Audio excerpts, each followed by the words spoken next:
नागपूर शहरातील अतिक्रमण हटवण्यासाठी पालिकेने आपल्या मालकीचा जेसीबी घेतला। त्यासाठी जिल्हा नियोजन समितीने हा निधी उपलब्ध करून दिला। 70 लाखाच्या या अत्याधुनिक जेसीबीद्वारे उंच इमारती आणि अडचणीच्या ठिकाणांचंही अतिक्रमण हटवता येणार आहे। पालकमंत्री चंद्रशेखर बावनकुळेंच्या हस्ते पालिकेला हा जेसीबी हस्तांतरित करण्यात आलाय। आढावा घेतलाय तुषार कोहळे यांनी।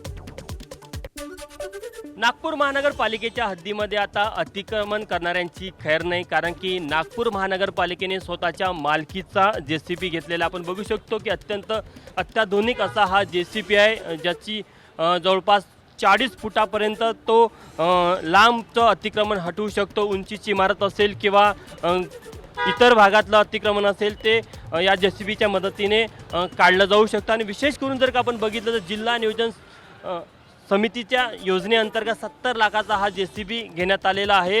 त्यामुळे निश्चितच नागपूर शहरामध्ये जिथे तिथे अतिक्रमण असेल त्या अतिक्रमणावर कारवाई करण्यासाठी आता नागपूर महानगरपालिकेकडे एक स्वतःचं उपकरण किंवा एक यंत्र आलं असं म्हणावं लागेल। आणि इतकंच नाही तर या जेसीबीचा उपयोग वेगवेगळ्या कामासाठी देखील नागपूर महानगरपालिका करू शकते।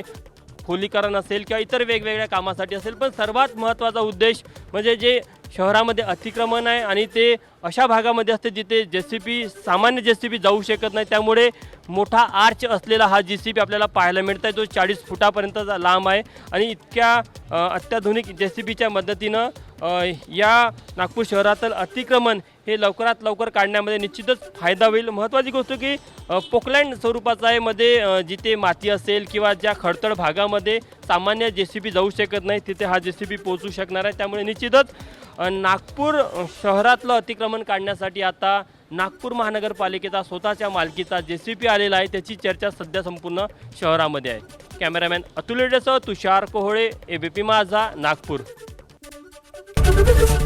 एबीपी माझा, उघडा डोळे बघा नीट।